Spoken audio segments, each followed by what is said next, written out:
Et Boise, c'était un peu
We will be starting shortly. Evidently, there was some advertising that said it was being held in Jordan Ballroom. So we just want to make sure that the people that were going there actually end up here. So we'll start shortly. Thank you.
Good evening, and welcome to the third annual Adam Smith Lecture, sponsored by the Boise State Department of Economics. I am Alan Dalton, a faculty member in the department and also the organizer of the lecture series. I would first ask you to pull out these things we all carry around now and make sure it's silenced for the speech. At the conclusion of tonight's presentation, there will be a question and answer period. I would ask that when that arrives that you ask questions and that they be brief. Also, at the end of tonight's speech, those of you who are attending for extra credit, those extra credit slips will be collected at the back doors by officers from the Boise State Economics Association. Finally, you will be given a URL on the big screens at the end of the speech, and I'd ask you to use those phones with the cameras to take a screenshot, to take a picture of that, and then fill out the survey from that URL. Funding for tonight's event was provided by a gift from the Institute for Humane Studies, which is represented tonight by Alexander McWhirt. Alexander, thank you, and welcome to Idaho.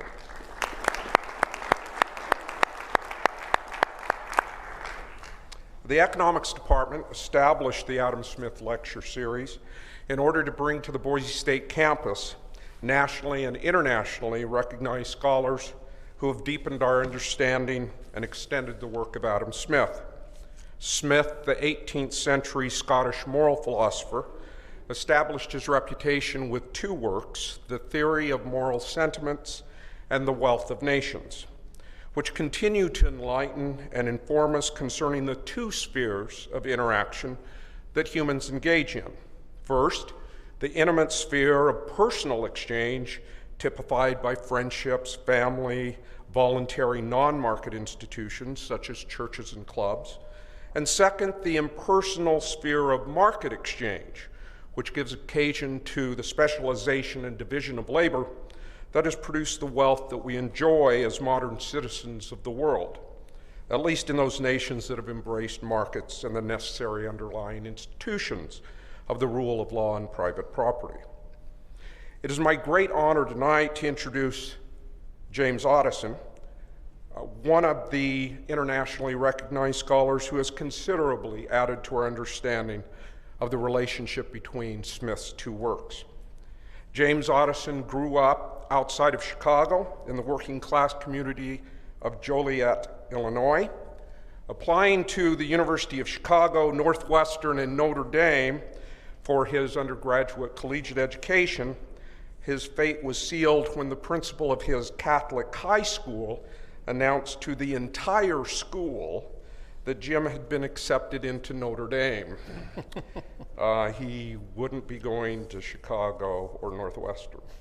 Otteson earned his BA degree in the program of liberal studies, the Great Books program at Notre Dame in 1990, and his master's in philosophy from the University of Wisconsin-Milwaukee in 1992 for his master's thesis, Locke's Arguments for the Existence of Natural Law. He received his PhD in philosophy. He did get back to the University of Chicago in 1997 for his dissertation entitled The Unintended Order of Morality, Adam Smith and David Hume on the Origins of Morality. He began his scholarly career in the philosophy department at the University of Alabama, where he rose to professor and department chair. In 2007, he accepted a position as joint professor of philosophy and economics and director of the honors program at Yeshiva University. He moved to Wake Forest University in 2013.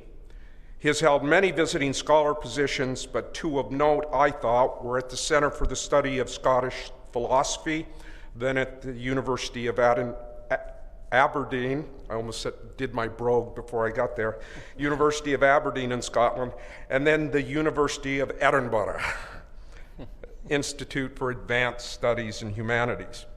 Currently, James Otteson is the Thomas W. Smith Presidential Chair in Business Ethics and Professor of Economics at Wake Forest University.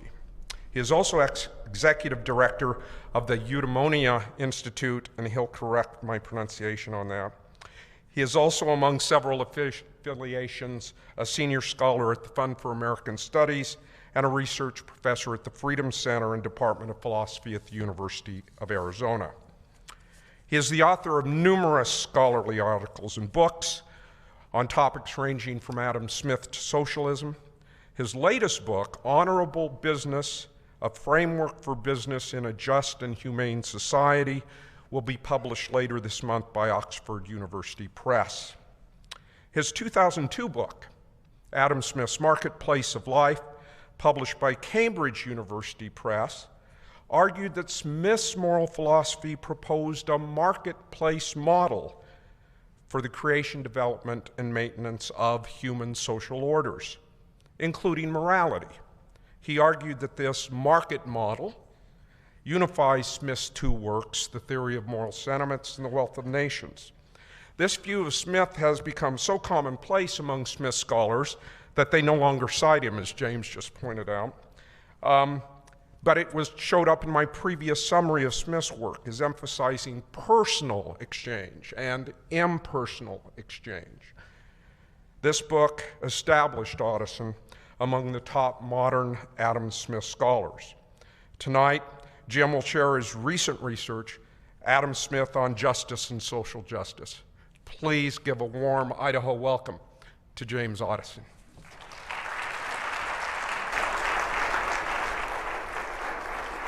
Thank you very much, Al.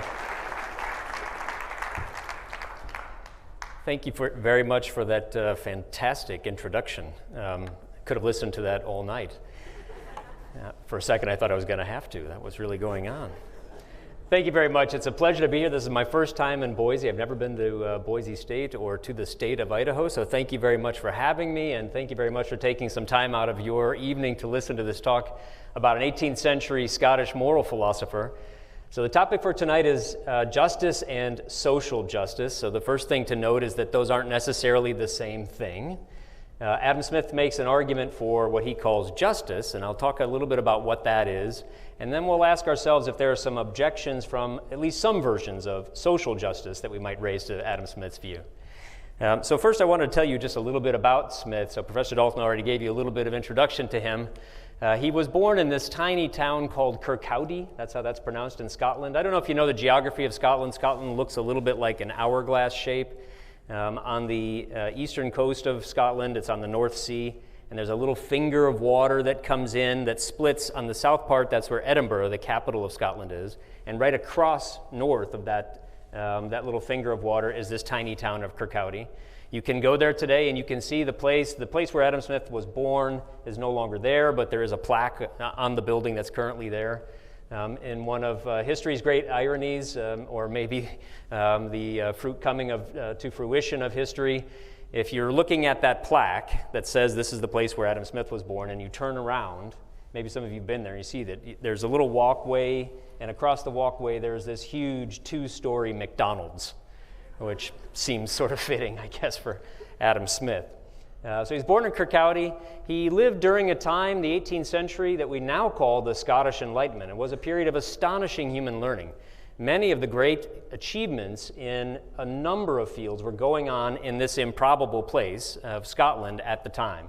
So everything from geology to mathematics to economics and moral philosophy to medicine, lots of great things were going on in Scotland at the time. And one of the other great figures of that period, I'll just mention, David Hume. Maybe some of you have heard of David Hume.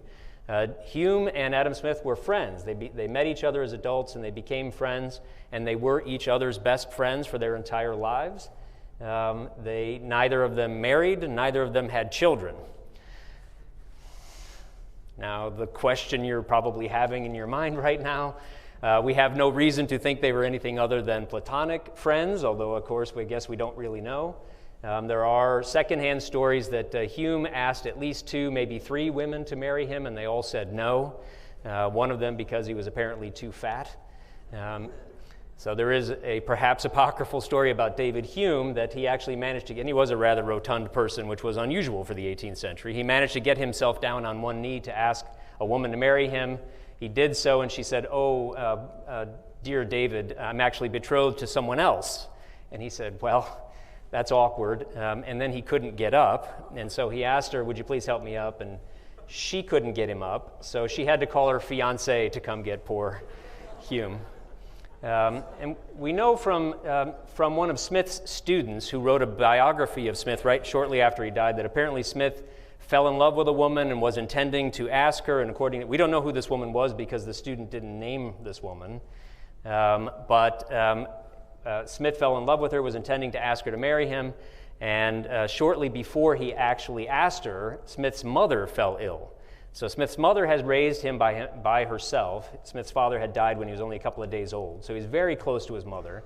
She fell ill, so he decided to move back in with his mother to take care of her in her dying days, and she lived for 17 more years. So he lost his chance. So neither of them got married, and they were very close friends. Now, if you've heard of anything about Adam Smith, you might have heard this phrase. He's often called the father of economics. That's largely because of his single great, the book that you may have heard of called The Wealth of Nations. There was no discipline of economics in the 18th century. There was nothing called economics. People talked about being economical, but that just meant being efficient. So he's often called the father of economics because of that book. I might suggest, as Professor Dalton was intimating, that he's really better seen as the father of social science more generally, not just economics, but he was trying to figure out how to understand human social institutions generally. Economic exchange is one set of things that human beings do, but there are lots of other things that they do as well, including exchanging moral judgments. So Smith was trying to develop a model for understanding the creation of everything from economic markets to systems of morality to language and law, trying to figure out how we can understand all of those things. And in that sense, he may have been the father of social science. Okay, enough by way of introduction. Shall we get into it? So he's published only 2 books. He was a professor of moral philosophy. That was his title. He published only these 2 books, The Theory of Moral Sentiments in 1759 and the now more famous Inquiry into the Nature and Causes of the Wealth of Nations in 1776. 1776, of course, was a rather auspicious year. That was also the year in which David Hume died. Is that what you were thinking? It is. It's the year that David Hume died. Yes, of course. It was also the year of the Declaration of Independence. So what was the Theory of Moral Sentiments about? It was a rather unusual book and really a path-breaking book because unlike previous authors of moral philosophy, this was not a book of moralism. He was not telling you how you ought to behave. It was not a list of rules, do this or don't do that. That's not what it was. It was rather something like what we might today call empirical psychology. What he wanted to know was, how do human beings come to have the moral judgments they do? Everybody has moral judgments. Everybody has moral sentiments, and these change somewhat over time. They seem to be dependent on our interactions with other people. He wanted to know how we went, say, from a baby. When you're born as a baby and you have no moral sentiments whatsoever, any of you who are parents can attest to that. But by the time you're an adult, you have developed a very sophisticated sense of morality. So Smith wanted to understand how that transition took place. So it was something like an empirical psychology. The Wealth of Nations, on the other hand, which came out somewhat later, this is on the familiar topics now of what we might call economics. So markets, exchange, trade, wealth, and also trying to make an empirical case for the material benefits of a commercial society, and we'll come back to that. So let's focus for a second on the first book, and that will take us to the main topic for tonight. Adam Smith talks about his theory of justice, or what he understands justice to be, in the first book, The Theory of Moral Sentiments. And here's what he says. He says virtue towards other people falls into 2 categories. There's a positive category and a negative category. And let me explain what those are. So the first one, the negative one, is what he calls justice. The second one, the second general category, is the positive one. That's what he calls beneficence. Now note that word beneficence. That's not the same thing as benevolence. I don't know if you use those words interchangeably, or maybe we have some Latin scholars. They mean different things. They meant different things to him. We may use those sort of interchangeably today. Do you even say beneficence anymore? I know that's an old-fashioned word. What he meant so the difference between benevolence and beneficence. Benevolence comes from the Latin word volere. It's a verb that means to wish or will. Benevolence is wishing another person well. So you can have benevolence towards everybody. I hope things turn out well for you. That's benevolence. Beneficence comes from the Latin verb facere, you must say that very carefully, facere, which means to make or do. So beneficence is actually taking positive action to improve another person's situation. It's a very important distinction. That'll give you an idea about why that's positive. So let me say something more about justice and the negative virtue. Here's what Smith meant by that. You act with the rules of justice if you merely refrain from making somebody else worse off. So an injustice is taking action to make somebody else's position worse off, and justice is not making anybody's position worse off. So you note that second bullet point there. We may often fulfill all the rules of justice by sitting still and doing nothing. Now, that's a rather provocative way to put it, but this is what he meant by that. If you're sitting still and doing nothing, what are you not doing? Hurting anybody. You're not injuring anybody. You're not making anybody worse off. So unless you've made some positive promise, I will do X for you. If you haven't done that, then by sitting still and doing nothing, you're obeying all the rules of justice. So everybody in this room tonight, congratulations. At least I assume you're all respecting the rules of justice with respect to one another by not assaulting or injuring one another. Beneficence, by contrast, is all the positive things that we ought to do for other people. So all of the virtues that have to do with actually taking real action to improve other people's situations, that he puts under the heading of beneficence. So charity, generosity, friendship, those are all of the positive things, but I want you to note that last bullet point there. Smith says the mere want of beneficence tends to do no real positive evil. Now think about what that means for a second. What he means by that is that suppose you need a ride to the airport, and I have a car, and I'm not really doing anything. I'm just sitting at home on my couch practicing Fortnite or something. And you say, well, can you give me a ride to the airport? And I say, well, I can, but I'm just not gonna. Now, have I harmed you by saying I won't give you a ride to the airport? On Smith's view, I haven't harmed you because I haven't made you any worse off. You're in exactly the same position you were before, which is needing a ride to the airport. So if I don't do you a favor, if I don't do something nice for you, I haven't made you worse off. I've just left you as you were. That's what he means by it doesn't do any real positive evil. So a positive evil is actually making your situation worse. So you see the distinction between those two. You can act with justice as long as you don't make anybody else worse off. Beneficence is taking positive action to improve someone's situation, but if you don't act with beneficence, you're not thereby acting with injustice. Does that make sense to everybody? That's a very important distinction for him, and that will obviously, or you might be already thinking ahead, how that might relate to some theories of social justice. Okay, so just to summarize, injustice makes you worse off, and that's what we might call injury, and Adam Smith called that injury. Lack of beneficence just leaves you as you were. Doesn't improve your situation, but it also doesn't make it any worse. Okay, so what are the rules of justice? I'm going to tell you what his rules of justice are. There are only 3, and I'm going to give you a nice mnemonic device so you'll never forget them the rest of your life. Professor Dalton, you can test your students after this. We'll see. So there are only 3, he says. The first one is you have to guard the life and person of our neighbor. Okay, I'll come back and say what we mean by that. So you can't assault, kill, or enslave a person. Protect their bodily persons. You must respect their bodily persons. What's the second? Guard the property and possessions.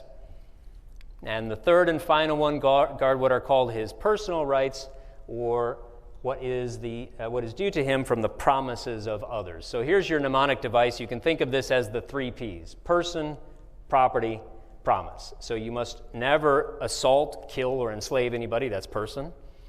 You must not steal, trespass, defraud people out of their property. That's property. And third, if you make a promise, if you sign a contract, if you oblige yourself in some way, keep your word. That's it. So Smith's view is if you do all of those things, then you will not be injuring anybody. You won't be making anybody worse off, which means you will be completely fulfilling the rules of justice.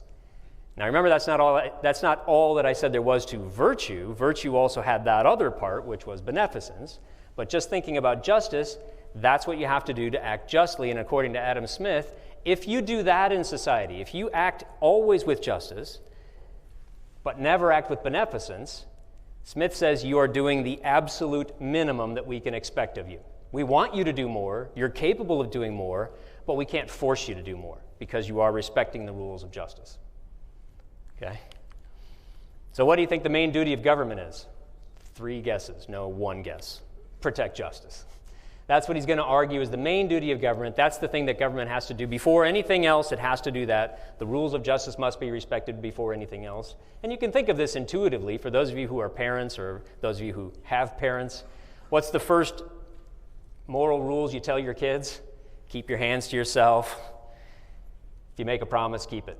That's basically it. That's that. No matter what else you do, so it doesn't matter if you're taking things, if you're stealing money from other kids' lunch money, but some of it you give to charity, no, that doesn't make up for it. Stop stealing. So before you do anything nice, make sure you don't make anybody else's life worse off. Okay, so now let me raise a question about that. So that's a thumbnail sketch of Smith's view of justice. Let me raise a question about it. It seems kind of thin. It doesn't seem like it's very much. It doesn't seem very demanding. And so a question we might ask, is it too thin? Is it too undemanding? Shouldn't justice demand something more from us than just refraining from hurting others or restraining ourselves from hurting others? And don't we have any enforceable duties in particular to help others? So note what we're talking about here. So on Smith's view, justice is a requirement not to hurt others. It's not a requirement to help others. That's the job of beneficence, this other category of virtue, not justice. But if somebody has the ability to help someone else, shouldn't they? And if they don't, should we enforce an obligation to do so? And as you might guess, Smith's view of justice, which seems kind of thin, has been portrayed in various places. I don't know if you remember the movie Wall Street. You remember Gordon Gekko? Greed is good, okay? J.D. Rockefeller, there he is giving a nickel to somebody. I don't know that that's what he's actually saying. I'm making a joke there. But you get the idea. It sounds like maybe Smith's view is, well, as long as I don't hurt you, I don't owe you anything else. That's it. I just do my own. Maybe Ebenezer Scrooge, if you read A Christmas Carol, some of you have read A Christmas Carol, that's a little bit like the version of, if you remember Ebenezer Scrooge, he kept all of his obligations. He paid everything he agreed to pay to the penny, just never a penny more. That's what made him such an odious character. Okay, so let's make this potential objection a little more philosophical. Let me draw on a contemporary philosopher. This is Peter Singer, who's a professor of philosophy at Princeton University. Some of you may have heard of him. He offers a very famous example about a child drowning in a shallow pond. So for the students in the audience, I'll make this relevant to you. You're on your way. You're graduating from Boise State here, and you're on your way because you got your dream interview with your dream company. You're on your way to the interview, you're wearing your only suit, you're all ready to go, you're there 15 minutes early, you're walking into the building, and there's one of those little man-made fountains out in front, and what you notice is there's a little child drowning in it. Now, think about what you do. So it's not your child, you didn't throw the child in, you look around, there's nobody else there. Now you might wonder, and you might ask Peter Singer, where were their parents? But let's put that to one side. So there was a child drowning in the pond. So you could wade in and save the child. There's no question you won't drown yourself. It's maybe just a foot deep. But you'll ruin your clothes, ruin your shoes, miss your interview, and miss out on your dream job. Now, Peter Singer asks, well, what should you do? Can we answer that all together? What? Save the child. Okay, thank you. Appreciate that. Okay, so that's not the hard part. That's the easy part. So if you're ever in a situation like that, yes, please save the child. The harder part is when we translate this into other things. So imagine now not just the child drowning right in front of you in the fountain. Think about children who are dying from starvation in other countries right now. So are there children who are dying in other countries right now from starvation? Yes. Could you potentially save them at relatively little cost to yourself? Yes. So Singer wants to say those are exactly morally analogous. So what would we say about a person? Suppose we had some person, I won't pick on anybody in the audience, but suppose we had somebody in here who said, well, you're on your way to your interview, you see the child drowning, and you say, well, not my problem, and you just go to the interview anyway. What do we say about a person like that? Well, Peter Singer says, on Adam Smith's view, all we could say is, well, let me ask you, is that person on Adam Smith's view acting unjustly? So the person who does not save the child, is that person acting unjustly? Not on Smith's view, because you didn't throw the kid in, it's not your kid. So you're not making the situation any worse, so you're not unjust. So that would mean that what could we say about a person who doesn't save the child on Smith's view? We could say the person was insufficiently beneficent. Sounds kind of lame, sounds kind of weak. What Singer wants to say is, no, we want to make a more robust negative judgment. Let's say it's an act of injustice. It was unjust not to do it. And in fact, what Singer wants to argue is that if you let somebody die when you could have prevented someone, that's morally equivalent to actively killing somebody. Now, that's a controversial view, especially that last point, that those two things are morally equivalent. But that's a Singerian view, and I think we can draw out a kind of general aspect of what we might call social justice. Now, people use the term social justice to mean different things, but one part of a common conception of social justice is that we sometimes have positive obligations towards others. Not just the negative obligation not to harm them, but sometimes positive obligations to actually help them when we're in a position to do so. So I'm calling that a social justice objection because, as I say, it's not exactly, again, people use the term differently, but because that incorporates some of the beneficence that Smith was talking about into the conception of justice, that implies a much larger obligation for justice than it seems like Adam Smith's very thin conception would have allowed. Okay, so there's the objection. Now let me give you, while you're thinking about that, let me give you a couple of reasons why, if Smith were alive today, I think he might still defend his thin conception of justice. Okay, fair enough? So that's the potential objection. How might Smith have defended himself? I think we might give two. So here's the first one, and I apologize about all this text. So this comes from the Wealth of Nations. I call it the local knowledge argument. What is the species of domestic industry, that's how domestic was spelled in the 18th century with a K, which his capital can employ and of which the produce is likely to be of the greatest value every individual can in his local situation judge much better than any statesman or lawgiver can do for him. Okay, now this is the local knowledge argument. What it means is that you have limited time, you have limited treasure, talent and treasure. What's the best use of your resources?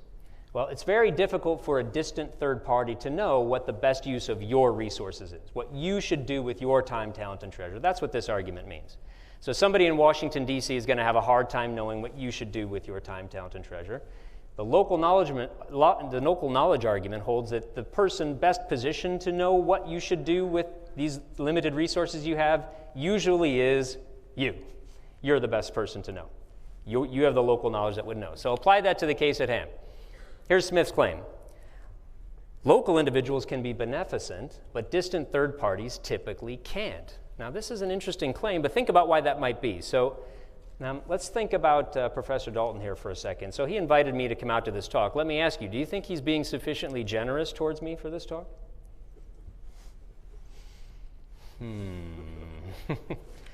Well, the answer that I assume would give is you figure he is. But you probably can't actually know, can you? In order to know the answer to that question, you would have to know a lot more information. You'd have to know a lot of personal details. What's the situation? How long have we known each other? What did we agree to? All of those things you would need to know. If you don't know those things, then you can't know whether he's being sufficiently generous or not. Now, by contrast, can you know whether he's being unjust towards me or not? That's a little easier to tell. He's not assaulting me. He's not shooting me, not enslaving me. That's pretty good evidence that he's acting justly. So what this means is that from a distance, it's very hard to know what another person actually needs and whether one person is being sufficiently beneficent towards another. Now, there's another aspect of that, which I just sort of hinted at. Let me see if I can get it. Beneficence is actually very difficult. For those of you who have tried to actually improve another person's life, that's really hard to do and much harder than you might initially think. I don't mean doing something that makes you feel better about yourself. I mean doing something that actually makes another person's life better. That is very hard to know. You have to know an enormous amount of personal detail, history, situation, local context. Without knowing that, it's almost impossible to know. And I'll ask you as an open-ended question, is it possible that charity, for example, sometimes would not achieve the goal it sets for itself? Can sometimes charity actually be counterproductive? Sometimes. How do you know the difference? Well, you would know the difference only based on local knowledge. That's this argument here. So genuine help requires personalized, detailed knowledge that's very difficult to achieve from afar. So remember a few minutes ago what I said the main duty of government was, according to Adam Smith? Protect justice. Why isn't the main duty of government to enforce beneficence? Because you can't know from afar what people really ought to do to act beneficently. That's the argument. So that's the local knowledge arguments. There's one reason to think about Adam Smith's thin conception of justice. Now I'm going to try to offend as many people as possible. So I'm going to make a little bit more of a provocative argument. There is a position in political philosophy, maybe some of you have heard of it, called luck egalitarianism. That's a mouthful. Luck egalitarianism. Has anybody heard of that position, heard of that phrase? Nobody wants me to pick on them. I won't. What's luck egalitarianism? It's a fairly simple position. What it says is that luck plays a role in our lives, doesn't it? Some people are luckier than others. Some people have good luck. Some people don't have good luck. Some people are lucky enough to be born into a good family that loves them, to be sent to good schools, to live in a country that's not war-torn, etc. Other people are not so lucky. So the luck egalitarian says luck plays a role in people's lives, and if it's luck, then by definition it's not anything you deserved. So you didn't do anything to be born into the family that you were born into. You probably didn't provide for your own elementary education, somebody else did. You didn't choose where to live, somebody else chose that for you. So whether it was good or bad is probably somebody else's responsibility, not yours. So that luck, whether good or bad, you can't claim any credit for it. Now spool that forward to an adult. If you're a successful adult, the luck egalitarian says, well, probably at least some of that success is due to luck, and therefore you don't quite deserve all of it. So if that's the case, then maybe some people who didn't have as much luck as you, maybe they deserve to have some of their bad luck offset by some of your good luck, which might justify redistributing some of the fruits of the success of people who were particularly lucky to some of the people who were particularly unlucky. So do you see that argument? Equalize the effect of luck. It's an attempt to equalize the effect of luck in people's lives, hence the term luck egalitarianism. Okay? Now you might have already thought, I haven't said this, but you might have already thought that redistributing wealth in that way sounds like it might be a violation of Adam Smith's justice. So, because unless that wealth is voluntarily given away, you're going to have to take it from people, and that's a violation of one of the P's. Which P? Property, exactly. So this would be an objection to Adam Smith. Okay, so how would Smith respond? And here's where I say I'm going to try to provoke as many people as possible. This is an Adam Smithian proposition I would like to give for your consideration. Undeserved bad luck and reasonable disappointment do not necessarily mean anybody owes you anything. All right, I want to let that sink in for a second. So let me repeat. So let's suppose you have bad luck in your life, and we all agree that it's bad luck, and you have disappointment because of that, and we agree it's reasonable that you're disappointed. There are some philosophers who will argue that you're owed some compensation if either one of those happens, either undeserved bad luck or reasonable disappointment. I want to take the hard case and put them both together. Even if you have both of those, it still doesn't necessarily mean anybody owes you anything. Okay? So let me give you an example while you're thinking about this claim, which is an extreme claim. I want to give you an example to help illustrate. So consider these two people, Jack and Jill. Their names have been changed to protect the innocent. Jack and Jill were two seniors at Wake Forest University, where I teach. They were both economics majors, and they had been dating for some time. It was spring of their senior year, and they were beginning to make plans for what they were going to do after they graduated, and they were beginning to think about whether they should try to coordinate their plans. Jill had begun to think that maybe Jack was the one for her. Maybe she loved him, he was the one. Jack, on his part, was beginning to think that maybe Jill was the one for her. So they were thinking about these things. One Sunday evening, Jack calls Jill and says, "Hey, Jill, I'd like to take you out to dinner next Saturday night." And she says, "Great." And he says, "It's going to be special." And she says, "It's going to be special?" And he says, "It's going to be special." So she says, okay. She hangs up the phone and she says to her roommates, "Hey, Jack just asked me to dinner next Saturday night. He says it's going to be special. You don't think he's going to ask me to marry him, do you?" And they say, "He is totally going to ask you to marry him." So you can imagine all the thoughts she immediately starts to have. What will I say if that's what happens? What will I do? She starts writing her name on things as Mrs. Jack and whatnot just to see if it fits, trying it out. She decides on her own that if he asks me to marry him, I will say yes. Okay? That's what she decides. Jack, for his part, after he hangs up on the phone, he calls a restaurant and says, I'd like to make a reservation for 2 for dinner next Saturday night at 8 o'clock. I'm going to ask my girlfriend to marry me. And they say, oh, that's wonderful. We'll have violins. It'll be a wonderful thing. That's Sunday night. Monday, Jack goes to a jewelry store, and he goes in with his student loan money. No, I'm kidding. No, I see the students back there. Don't do that. He buys an engagement ring, and at about the same time that he's buying an engagement ring, Jill is in an economics class, not really paying attention because she's thinking about what might be happening next Saturday. And class ends, and on the way out of class, Jill is stopped by Joe. Now, who's Joe? Well, Joe's just a kid in the class. He'd been in the class the entire semester. She hadn't really noticed him, but Joe says, hey, Jill, I didn't really catch what Professor Otteson said at the end of class. Did you catch it? And she says, oh, sure, let me look. And she gets her notes, and she looks at her notes, and she looks up at Joe, and there's a bit of a spark. So they chat for a few minutes, and Joe says, hey, you want to go get a cup of coffee or something? And she says, oh, sure, yeah, I didn't have anything to do. There was a mid-semester review session, but I don't need to go to that. Sure, we'll go and get a cup of coffee. So they go get a cup of coffee. They chat for hours. They miss all the rest of their classes, all the rest of the day. It's now dinner time.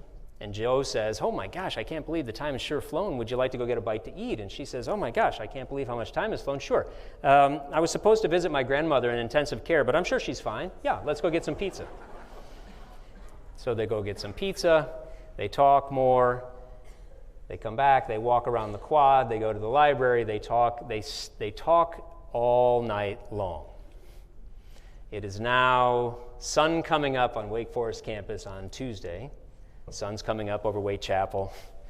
Joe looks at the sun. He looks at Jill, and he says, I can't believe that I met you, and these feelings I'm having, I've never had feelings like this before, and you're the most amazing person, and I can't believe what I'm about to say, Jill, but marry me.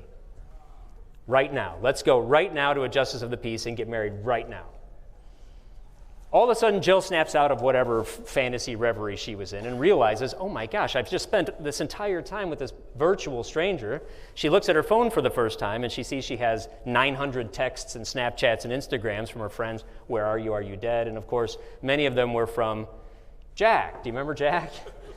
Poor old Jack. What happened? Where are you? What's going on? So her mind starts spinning again, and she's looking at her phone. She looks at Joe, and she says, yes. And they go and they get married right then. All right, ladies and gentlemen, so there's my scenario, and I want you to think about that. Now, I want to ask you, what about Jack? Is that kind of a bummer for Jack? Now, think about Jack's situation. Is it undeserved bad luck? The week he was going to ask his longtime girlfriend to marry him, she happens to run into this guy at class and then runs off and elopes? Seems like bad luck. Certainly bad timing. If Jack is disappointed, would you say that's reasonable disappointment? That seems like kind of a bummer. Yeah, that's a bummer. Now, what should we do about that? Warranting help? So if you're a friend of Jack's, maybe what you should do is go take him out for a beer afterwards and say, dude, that's a bummer. Yeah.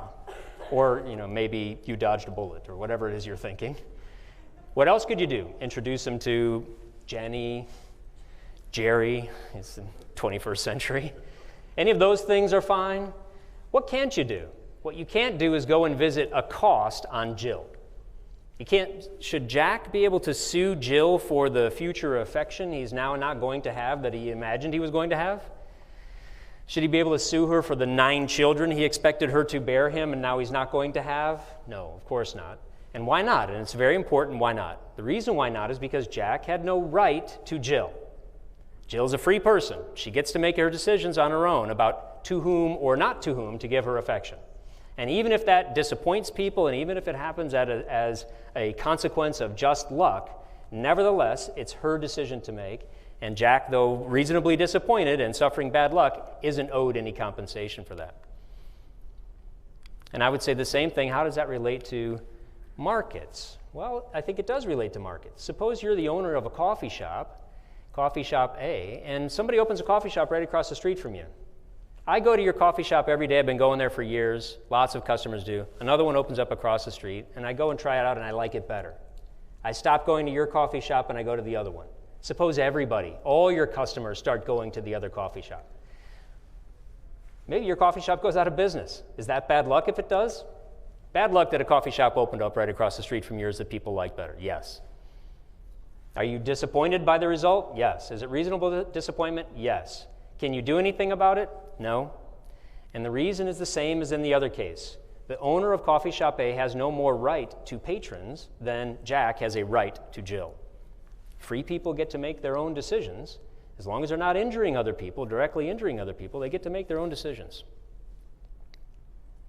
Okay, did I sufficiently provoke you with that? Last potential argument and objection from social justice. So most social justice theories focus on lots of different things, but one of the main things they focus on is inequality. Well, let me ask you, should justice address material inequality? By material inequality, I mean differences in wealth or differences in income. Is that a matter of justice? So let me give you a quick thought experiment just to think, so we can think about this. Consider two people, A and B. I'm not going to tell you who they are, but these two people differ in wealth. A has more wealth than B. Let's say that A has 10 times as much wealth as B. In fact, let's raise the stakes. Let's make it 100 times. A has 100 times as much wealth as B. Now, without knowing anything else about them, are you inclined to think that there must be some problem of justice in a society in which one person could have 100 times as much wealth as another person? In other words, there's no way that could have happened consistently with justice. So maybe it's a failure of justice, or if you like, a failure of social justice. Okay, so I want you to think about your own answer. I can see some people doing this and some people doing this. Whatever your own answer to this question, let me tell you who my A and B are. So here's A. Do you recognize him? Who's that? That's Bill Gates saying, thank God so many people like Microsoft. That's Bill Gates. So what is Bill Gates worth? What's his wealth level? Well, it goes up and down with market returns. Today it was down just a little bit. But he's worth about $90 billion. So give or take $1 billion. What's $1 billion among friends? It's about $90 billion he's worth. Now, who is the poor person who has to suffer through life at only 1/100th of the wealth of Bill Gates?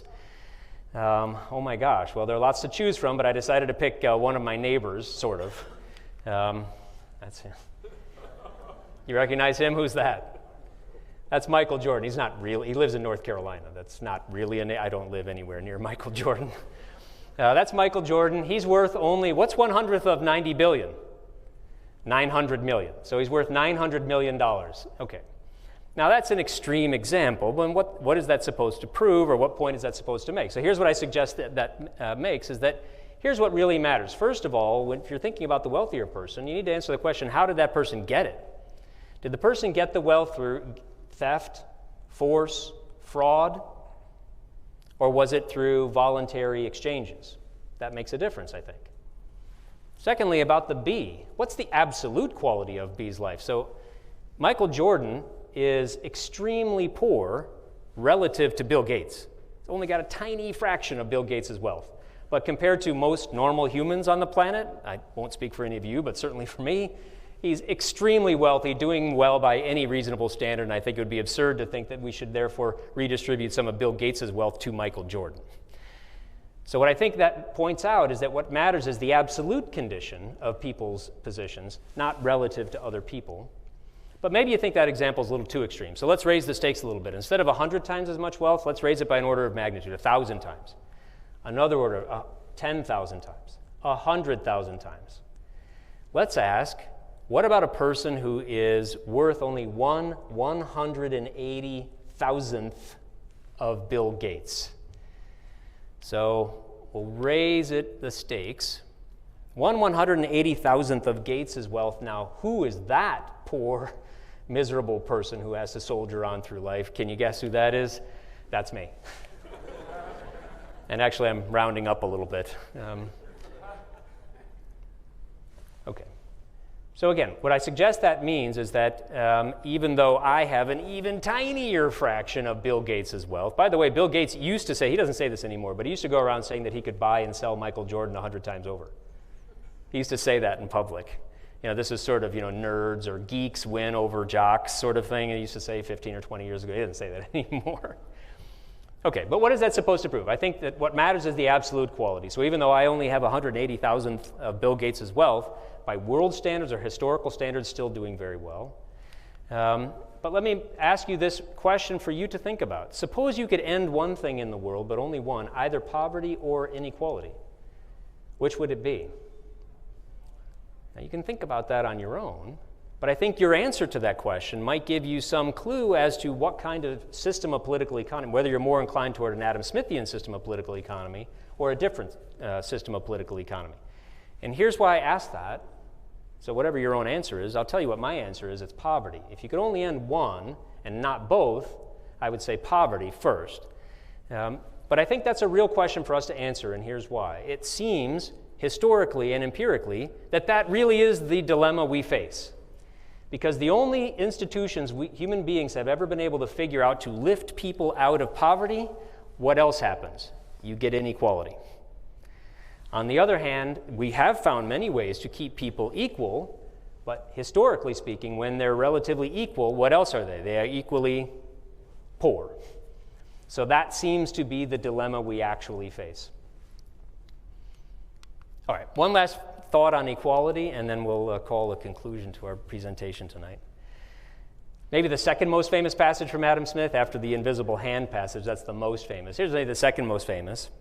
It's not from the benevolence of the butcher, the brewer, the baker that we expect our dinner, but from their regard to their own interest. We address ourselves not to their humanity, but to their self-love. Never talk to them of our necessities, but of their advantages. This is barely 20 pages in. Wealth of Nations is 1,000 pages long. This is barely 20 pages in. You don't have to read very far to get to this point. But when you read that, what do you hear? Do you hear that?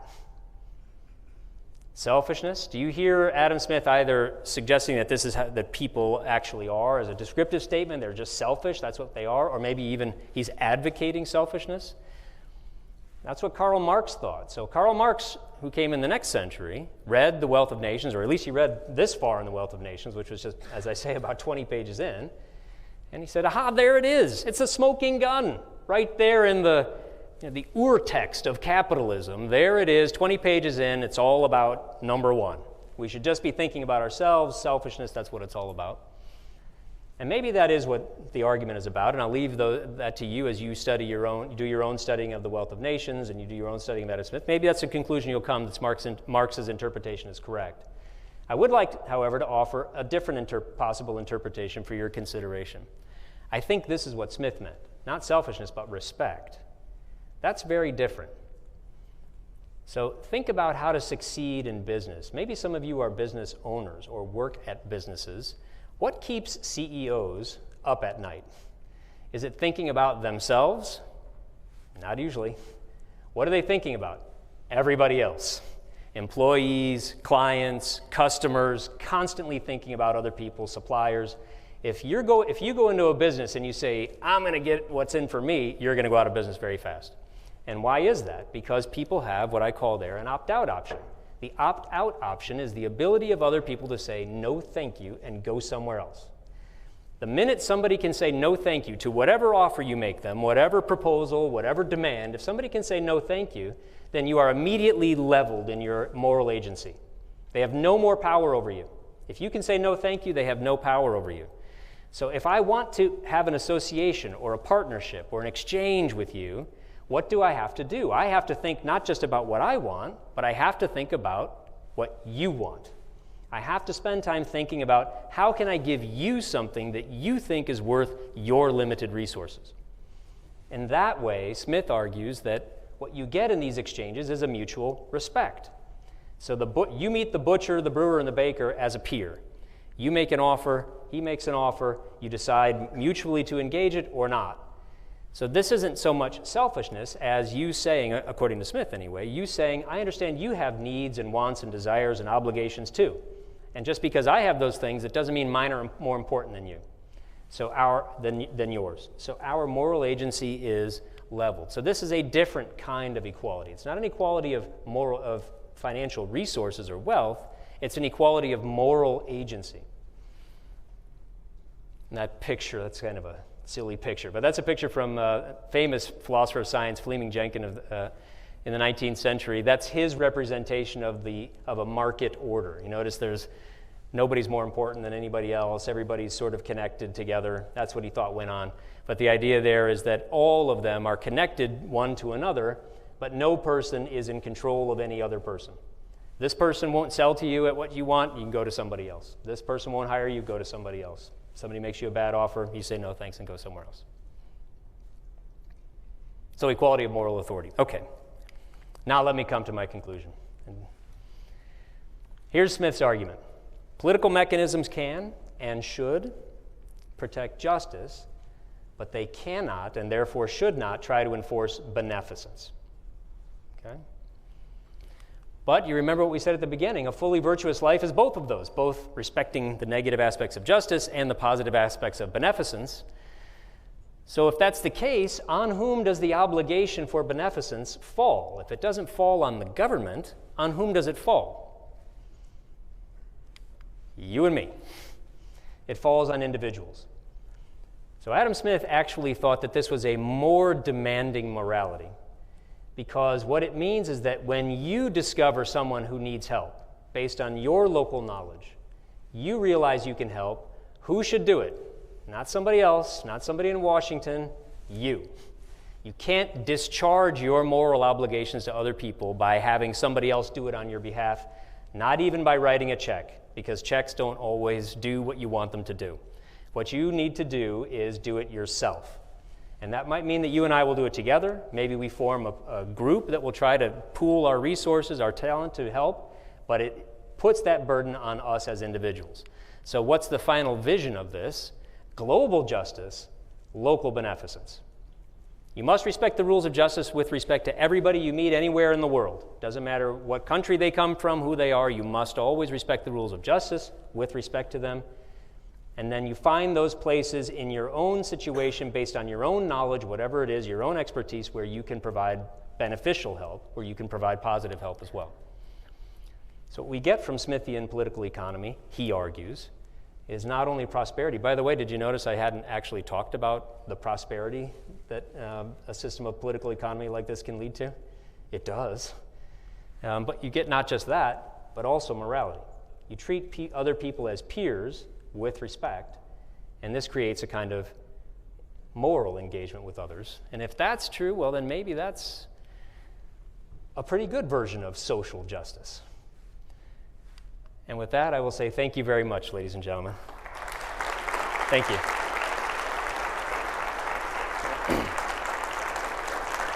Thank you. Thank you very much, Al. I'm sure many of you have lots of questions. We'll have a Q&A period, but for those of you who have to leave, we'll give you a minute or two to leave quietly, and we will have, where are you, Hayden? Okay, get back there at one of the doors, and Kelsey? I'm gonna grab my wallet. Where are you? Okay, if you'll be at the other door, you can give them your extra credit slips. And then the rest of you who want to stay, move down closer so you can engage Professor Otteson. Okay? So, I want to ask the first question. All right.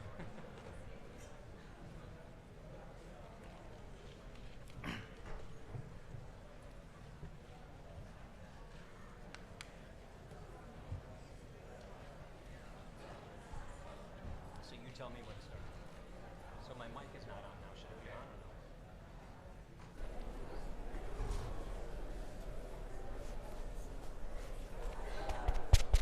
It's on. It's on.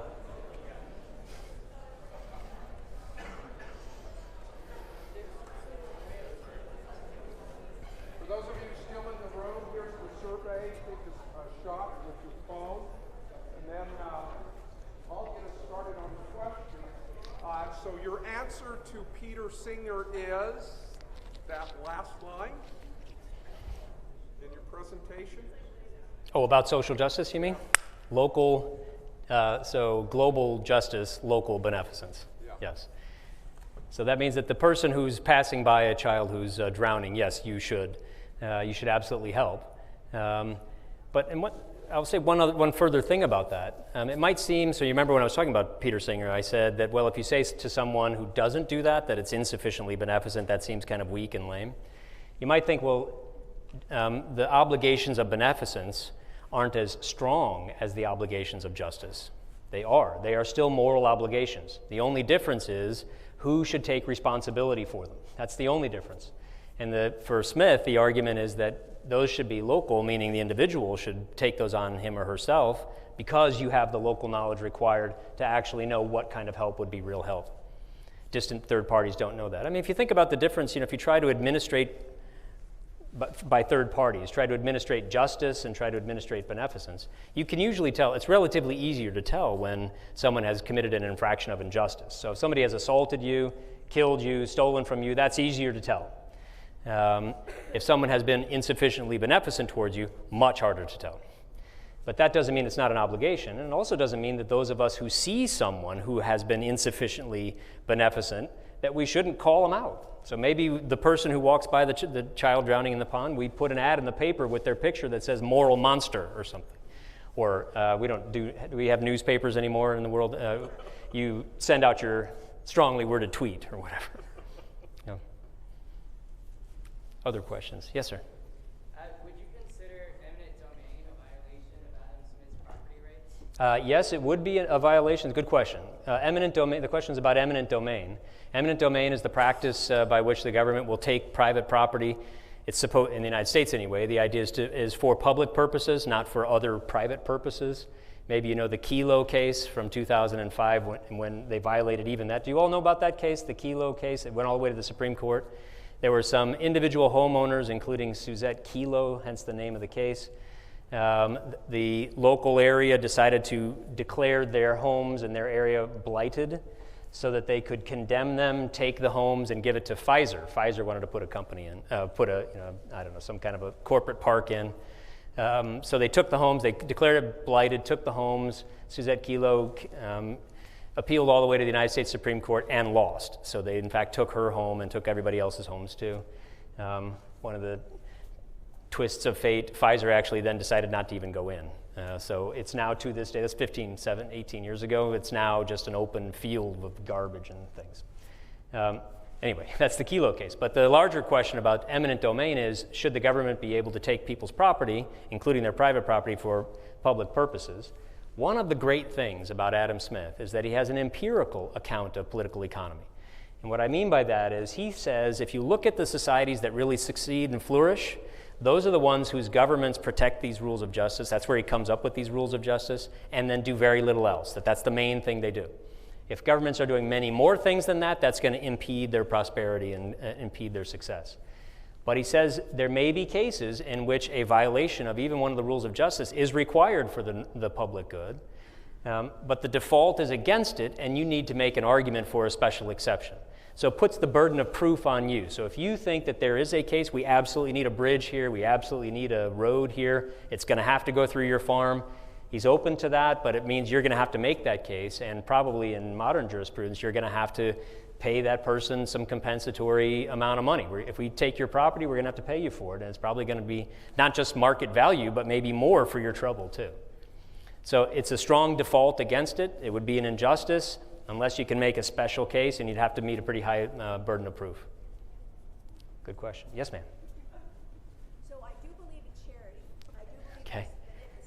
in Yes. What role does government have besides protect justice? So do you extend that to right institutional wrongs where there has been legislation that's clearly disadvantaged some against others?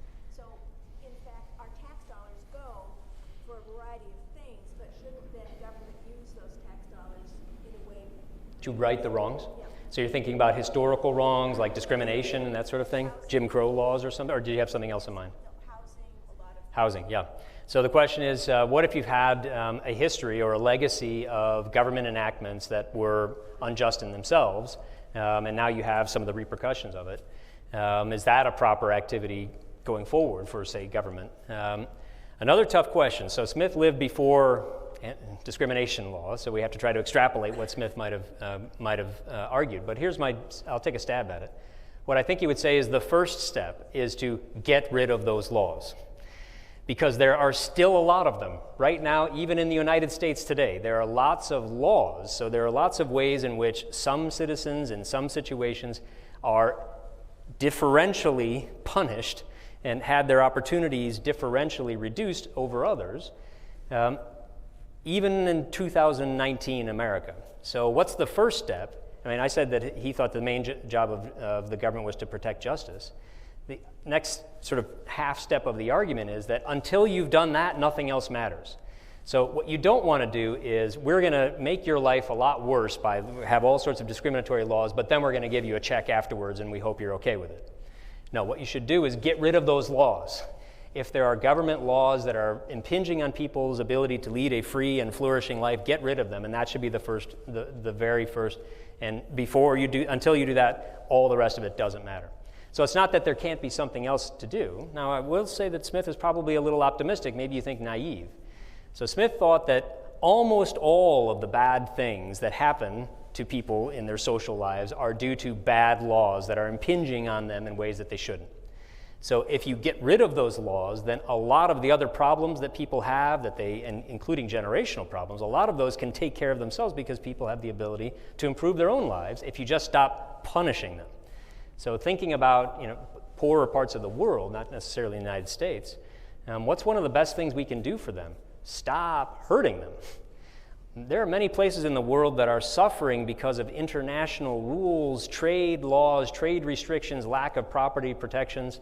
We just stop doing that, stop hurting them, a lot of them will be able to improve their lives. So not all problems will go away, but that, he would say, is the prime directive.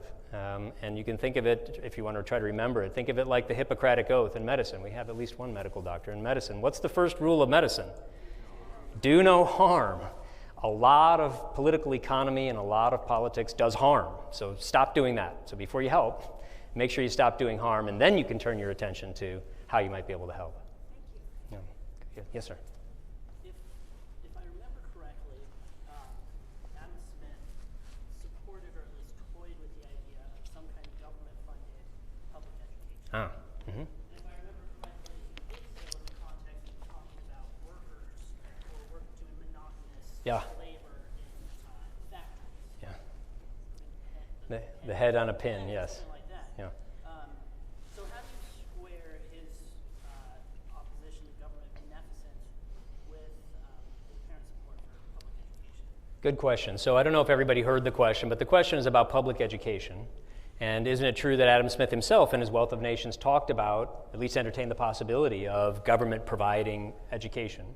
And if so, how does that square with the sort of restrictive negative justice view that I was giving? So it's a good question, and one sort of short and glib answer, I'll give you the answer that one of my former professors, George Stigler at the University of Chicago, maybe some of you heard him, he said that Adam Smith was a genius through the first 4 books of the Wealth of Nations, and then that last book where he talks about that, he just lost his mind. Okay, well, maybe that's one way. But maybe we can think a little more creatively. So what Smith argues there is that it's possible, he says, and he uses rather apocalyptic language too, almost sort of proto-Karl Marxian language about what working in manufacturing can do to you. He says the person who's doing the same job over and over, same monotonous job over and over, and never does anything else, loses the strength of mind and the vigor of soul that is characteristic of a truly flourishing human being. And he says that person can become as ignorant and stupid as it is possible for a human being to become. That's a quote. Don't blame the messenger. That's what Smith says. So what does Smith propose as at least a partial remedy? He says maybe what we should do is we should have provided out of public purse little parish schools where everybody can get at least what the minimum is that they need for any line of work that they might go into. So regardless of what line of work you might go into, what do you need to know? He says you need to know how to read, you need to know how to write, and you need to know how to do arithmetic, so what we sometimes call the 3 R's. Did you ever wonder where those came from? Adam Smith. Reading, writing, and arithmetic. He says that's what everybody needs to know how to do no matter what line of work they go into. So what does he suggest? Does he suggest that the government should provide college education for everybody? No. High school education? No. How long does it actually take to teach somebody how to read, write, and do arithmetic? Do you know what arithmetic is? Adding, subtracting, multiplying, dividing. Maybe you do fractions too if you really want to get crazy. How long does it take to teach somebody that? Does it take college? No. High school? Sure shouldn't. Maybe just a couple of years of primary school? That's a suggestion. Maybe a couple years of primary school, and so it's not a very expansive suggestion. And it's even worse. He says, and by the way, less than half of it should be paid by the government purse. Think about that. It should be less than half. Where's the other half come from? Student or the parents. Now, why would that be? Well, his argument is that human beings being what they are, they pay attention to incentives. And a teacher's a human being like anybody else, and if you get paid by the government, who are you going to tend to pay attention to? The government. Who won't you pay attention to? The parents. On the other hand, if the parents are paying you, who are you going to pay attention to? The parents. So he thought that this, by today's standards, almost ridiculously small, but a relatively modest help from the local, he says local parish, could help people achieve these minimum basic things they need to know, to learn in order to achieve a flourishing life. But even that has to be less than half. So I think this is a little bit like my answer to the eminent domain. So Smith has a very robust default. The government should not engage in beneficence unless there's some case where you can clearly show that everybody would benefit, and it's also not the case that one group is benefiting at the expense of another group. So if you can find a case like that, this is at least one open for entertaining, and I think that's what he does with education, even at that very limited level. Yeah. You should really be helping me with these questions. Yes, go ahead. Now, I remember at the beginning of the speech, you said that he could be the father of social justice. Social science. Oh, social science. Yeah. But when you dig back to the medieval period, because, I mean, many people might not know, but the medieval period is perhaps the most prosperous time in human history, just before the Black Death. Some, like Greek philosophers were being reintroduced to the European system, thanks to the Crusades, and trade was also prosperous. So, wouldn't it be more medieval times? Well, per capita income wasn't going anywhere. So if you measure it that way, it didn't actually increase. That didn't begin to increase really anywhere in the world substantially until northwestern Europe, Holland, and Britain in the late 17th and going into the 18th century. But when I said social science, what I was thinking of was not just the experiencing of, say, relatively prosperous and peaceful areas. So Amsterdam was even going further back, there were Italian city-states like Venice, which also was growing quite wealthy. And even earlier, you had Athens in its golden age, which grew quite wealthy through trade and commerce with other parts of the world. So it's not just the activity or the experience, but somebody coming along and trying to explain how that's possible. So that's really, I think, Smith's claim to fame. So if you take something like language, in the 18th century, everybody was trying to figure out how human beings got language. Why are we the only creature on Earth that has language? How did it happen? And you had all these weird theories. Jean-Jacques Rousseau, maybe you've heard of Rousseau. Rousseau had this weird theory. He says that in order to have language, you have to have the capacity for abstract thought. But in order to have the capacity for abstract thought, what do you need to have? Language. So he said, so therefore, it's impossible. There's no way human beings could have gotten language. Therefore, gods or the aliens must have given us to us or something. Smith comes along and gives and offers a theory of how language can evolve as a kind of spontaneous system, an emergent system. And the same model he gives for that, which, by the way, a lot of contemporary linguists have rediscovered, that same model he applies to our development of moral sentiments. That same model he applies to the development of laws. One of the interesting stories, untold stories of the history of a lot of legislation is that legislation and institutions, legal institutions, usually change not in causing a change in culture, but rather as a result of a change in culture. Some of you may be old enough to remember the 1964 Civil Rights Act in the United States. I don't know if you remember that. The students, maybe you've heard of it. 1964 Civil Rights Act, sometimes when that's talked about today, it's talked about as if you had these enlightened legislators who wanted to bring their virtuous enlightenment to the world, and they imposed that law on us. That's not what it was at all. The culture was demanding it. They kicked and screamed and avoided that forever, and finally they said, okay, sure, we'll give you that law. That's often how things like that happen. Culture changes and then institutions change. So the reason I bring all of this up is because Smith has a model, a theoretical model for understanding how these institutions can come into being, how they can change over time, and he applies it to all of these different areas of human society, human social institutions, which is why I said maybe he's the father of human social science. Yes, sir.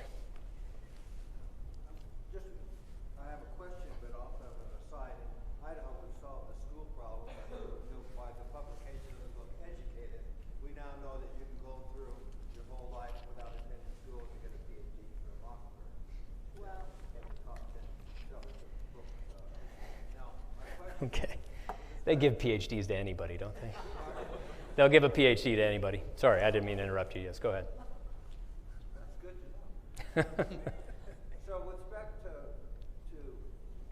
global justice and local beneficence, Yes. how did FDR handle the problem of World War II, where he would say, we have to fight the oppressor who's threatening us, but in doing so, we'll be killing our own people. Yeah. And in that context, I would ask you the question, is local really the technology dependent? Because our concept of local changes as our technology allows us to visualize the world. Both good questions, so I'll take them separately, but I'll be brief since other people want to ask questions too. First of all, with respect to World War II, I think a quick way to address that is to say not all wars are just wars. So lots of times people engage in war not to protect others, but to take other people's stuff. In fact, the history of most human warfare is really that. As soon as one group of people gets a little more power than another group of people, what do? They attack them, conquer them, take all of their stuff, take their land. So those are themselves acts of aggression and injustice, pretty straightforwardly on Adam Smith's view. What about World War II? So World War II was fought to contain or end an enemy that was actually doing exactly that was systematically violating the justice of whole huge portions of its own population and other populations as well. So what one might be able to do is that going into World War II was effectively a defensive war. Even though we had to go on the offensive, we did it in reaction to some other group that was systematically engaging in very large-scale, widespread injustice. So that might be a way that Adam Smith could handle it. The other question about locality, does technology change what counts as local? Absolutely. But in one sense and not another sense. What's the sense in which it does change that? Well, my local community could now be people who are other Adam Smith scholars on the other side of the world. So maybe tonight I'm going to go to my hotel room and Skype with somebody in China, and we'll talk. In fact, I have a colleague, a co-author in China. We're not going to actually do this, but we could. So that could be part of my community. So it's not exactly somebody who lives next door, physically next door to me. Could be people I come into contact with on a completely different part of the world. So in that sense, technology completely changes local community. But there's another sense in which it doesn't. And what that is I only have the capacity to be part of some communities. I cannot be part of all communities. So even though I have the opportunity to enter many more communities, virtual and otherwise, around the world, I can't actually be part of all of them at the same time. So I still have to make selections. I'm part of this community and not that community. So this community is still then my local community. It might not be physically local, but it's the one that I actually know something about, which is not everything about everybody else. Yeah, good question. Do you know, does constraining yourself to your local community, does that kind of restrict the ability for people to specialize and improve their economies throughout that when it comes to beneficence or any other aspect of the economy? Good question. Restricting yourself to your local community. So I think I would put that slightly differently for Smith. Rather than thinking about it as restricting yourself to your local community, it would be relying on your local knowledge, whatever that is. So it's quite possible for you to have knowledge, similar to what I was saying a second ago. It's quite possible for you to have knowledge of communities that are not physically next to you. You might have knowledge of all sorts of other communities. Maybe you're really a big fan of surfing and you know all about the California surfers or something, even though you've never been to California. That's entirely possible. Now, that wasn't possible in the 18th century. It's entirely possible now. The Smithian view about beneficence is what you should rely on is your actual personal knowledge, whatever that is. It's still local to you. It's your knowledge. It's not the communal knowledge. You don't have everybody else's knowledge. You just have your own. But whatever that is, that should be the basis of whatever beneficence you engage in. Okay, thank you. Do you think Smith's ethos provides a path forward, or maybe even encourages sort of a graduated system where things that are at one time beneficent become just in certain situations, like education or whatever? So maybe at one point it's a beneficent thing, but maybe at some point when resources would become so prosperous, does it become just? Good question. So Smith would say it doesn't become part of justice, but it might well become part of what's expected for, as he called, a decent life. So the standards of a decent life go up as your community becomes wealthier. So if you think about the kinds of things, so when Smith was writing in the 18th century, he said, in his day, it's rapidly becoming the case that even a low-day laborer needs to have his own pair of boots. Otherwise, he's not leading a decent life. Well, if you only had one pair of boots, that would, in America, that would seem like an awfully low standard.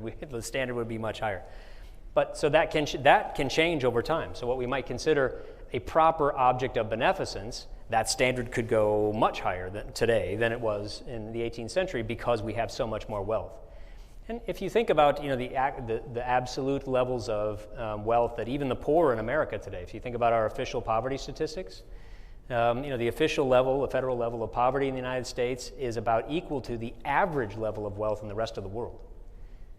Just think about that. So our poor are about average with the rest of the world, which means our standards are so much higher than what you get in the rest of the world. So historically speaking, Americans are fabulously wealthy throughout the income classes, historically speaking. But that just means that doesn't mean we don't have obligations of beneficence. It just means that the targets or the things we should be paying attention to might well change as prosperity itself changes. Yeah. Thank you. To your points about inequality, in yesterday's New York Times, one of their regular columnists published a piece entitled "Abolish Billionaires." And his Abolish billionaires? Abolish Billionaires. And his